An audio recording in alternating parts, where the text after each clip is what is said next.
sign in the water, and she produced this plastic bag out of nowhere and scooped it up and took it back for everyone to see. So that was a little exciting. Nobody dared to touch it because nobody wanted to get stung. But we did find one other thing that was very, very interesting. Somewhere out on the water, I forget where exactly, there's this island that was shaped almost like a skyscraper, I guess is the best way to describe it. Very tall, very narrow, and so there's a little like beach area on the bottom of it. And so we parked the boats there and got out to explore. And on the way up to like the actual like island, part of the island, was this like sheer face of like dirt that you had to really dig your hands in to get up in. And it took us almost like 20 minutes to climb it, even though it was only like 10 feet up or something. Really, 10 or 20, I forget. Maybe it's so long ago at this point. But anyway, we got up to the top, and it was shaped almost like, if you're looking at it like from above the island looking down on it, it's like an hourglass shape, I guess.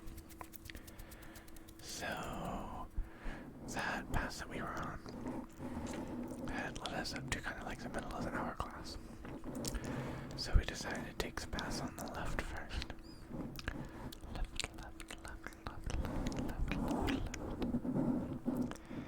And so, we took that path first. And it led to this little path that looked like people had been there before, which was kind of cool. I mean, not as exciting as if we had been the first people to see it, but anyway, at the very end of that path, there was this, like, huge dead tree. It was so old that the wood was, like, white. It almost looked like it had been painted. And the roots at the bottom were kind of worn away, but it was in the shape of, like, almost like a room. So you could go into the roots. There's like a little room you could sit in, so that was kind of cool. Maybe it was a witch's house, who knows? Anyways, so after exploring that for a bit, we went to the other side of the island, where it looked like there wasn't anything for a bit, but then it turned out that there was a nest of geese. And if you know anything about geese, they're really, really mean if you startle them. And so the geese basically chased us off, or at least the other side of the island.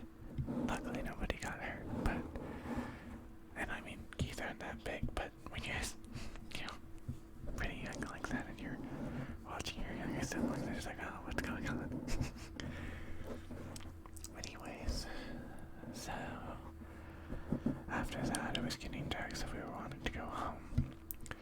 But there's like one little side of the island we hadn't explored yet.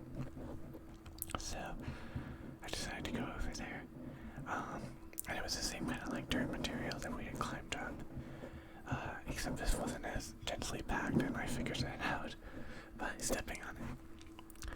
And so I almost fell off the island. I'm sure I wouldn't have gotten hurt, but it still felt scary to me. I literally had to like grab onto the grass and like tree roots and stuff to stop myself from falling off. And again, it was probably like only like 10 feet above the water or something, but I was freaked out. I don't do too well with heights, but I managed to pull myself back up, and also lost a shoe in the process, which is a small price to pay for adventure, right? And so we headed home, and that's about the end of that. Now I'm trying to think what other story